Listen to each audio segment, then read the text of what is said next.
I don't even like to use the word happiness. That's just a fleeting feeling. It can just go so up and down. I don't want to chase that feeling. It's just not an efficient way for me to live. I feel like just having peace and simply just enjoying being alive every day is the best place for me to be. You know, I don't want to be happy and sad. Like, I don't even want to have to go through that. I just want to just kind of float through life. I experience so much. I just want to take on every experience for what it is and enjoy it in the moment, you know? So I don't want to chase happiness. Just try to stay even. It's a journey that's better than a destination. It's cool for me to be who I am and be and not apologize for it all the time. Man, I'm not coming out here unless I'm 100%. I've never had no doubts in myself. I feel like I'm the best player in the world. I mean, I feel as though at each spot, even in high school, my game was growing so fast. I need to be in a different environment to see how farther I can go. Just try to approach it in an everyday manner and, you know, try to take it a day at a time. You know, I'm not planning to do anything. I'm just gonna be myself. Every day is a challenge to stay at this level that I'm at. So I never looked at me switching teams as a new challenge. Every day I wake up, I gotta fight against that standard I set for myself. I felt like it was a time for a change. That was never my mentality ever, always to win the game. And, you know, I appreciated people like respecting my game, but I was like, I wanted more for myself. When I dive into something like that, with that level of focus, I don't want to be anywhere else in life. That's the most enjoyable experience I ever had after that first one. Try not to compare. I just each stop along the journey has been, I don't know, it's just been tailor-made for the moment, I guess. You know, been learning a lot so far as a player up until this point. So I think I'm starting to put everything together out there on both sides of the ball, and I'm not looking at points or shots that I get up. It's just how focused I am at each possession. At one gym, I might be the best. At another gym, another guy might be the best. But it's just like, it's millions of gyms around the world, and this conversation is gonna always keep happening, and nobody's gonna get the title outright. So it's no need for me to even think about it. But I know what I bring to the sport.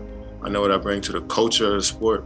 And I feel like I'm accepted by all the real ones in the game, you know what I'm saying? So that's really all that matters. I get that respect, and that's what I've been playing for. Yeah, life is crazy. You know, you can be on that high so fast, and then in a matter of seconds, you go back down. I'm grateful for it.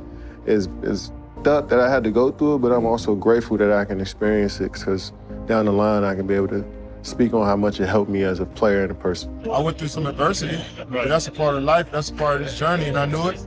It was tough, don't get me wrong, but I never wanted to quit. I never thought I got worse as a player.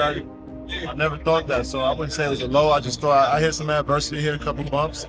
And the way I was raised, the way my mom raised me, my brother and my dad, they keep fighting through. And I just tried to take that and apply it to my everyday life.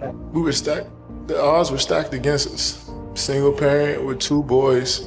By the time we were 21 years old, everybody told us we weren't supposed to be here. We moved from apartment to apartment by ourselves.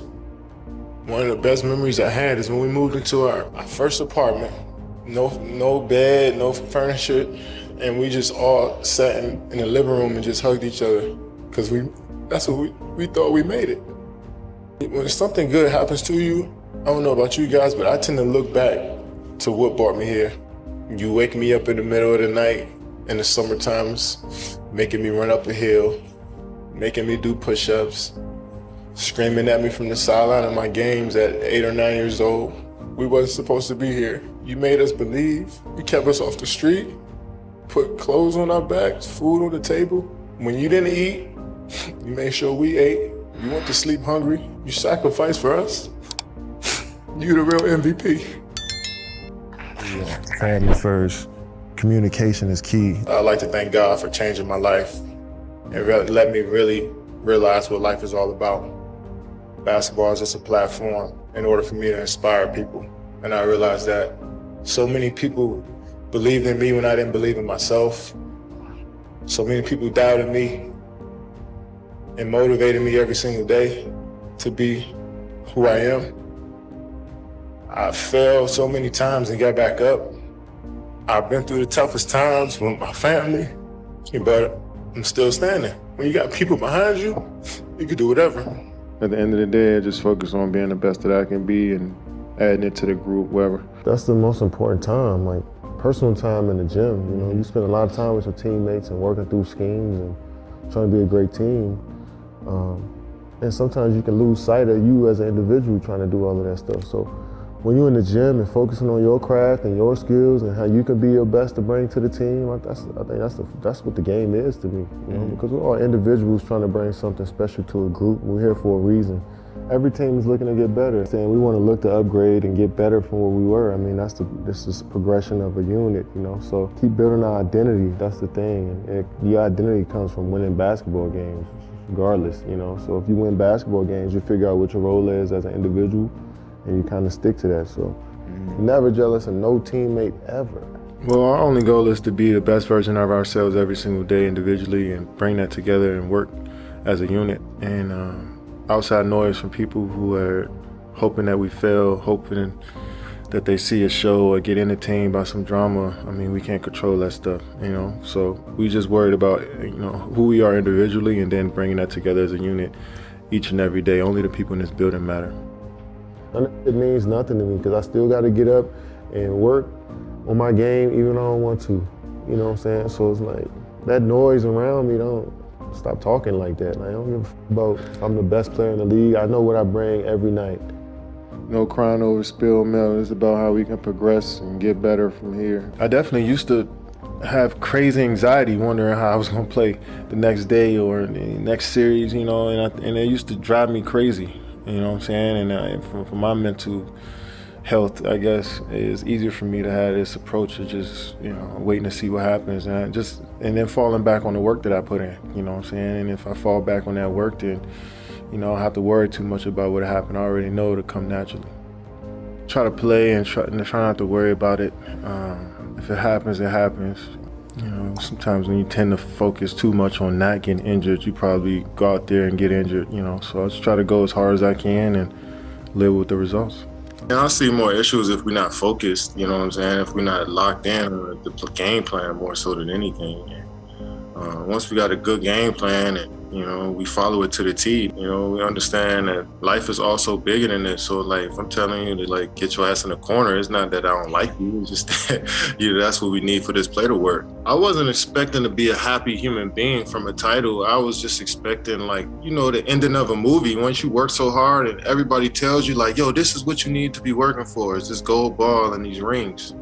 And I'm just like, all right, cool. Let me lock in on that. And I locked in on wanting to achieve that, but I also realized it's a lot of stuff that factors in it that's out of my control. And once I won a championship, I realized that, like, yo, my view on this game is really about development. Like, how good can I be? You know, I was just thinking like that, man. So to hear all of this stuff about I had ulterior motives and I was selfish, and I was just like, man, that hurt more than anything. And I was really opening myself up and trying to build relationships with everybody there. So it just felt like a slap in the face, but, you know, then a certain side of me is like, well, I'm supposed to expect that.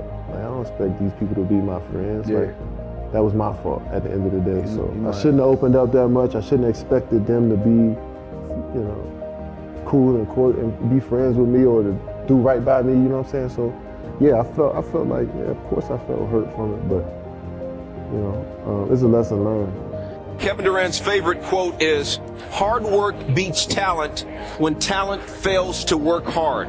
What does that quote mean to you, Kevin? It means no matter how good you are, if you don't work hard, nothing will happen for you. So I always use that quote. I instilled it in myself that no matter how good I am, I got to keep working. Hopefully I'm setting a good example about how I approach the game, and hopefully I keep inspiring people to play and watch the game.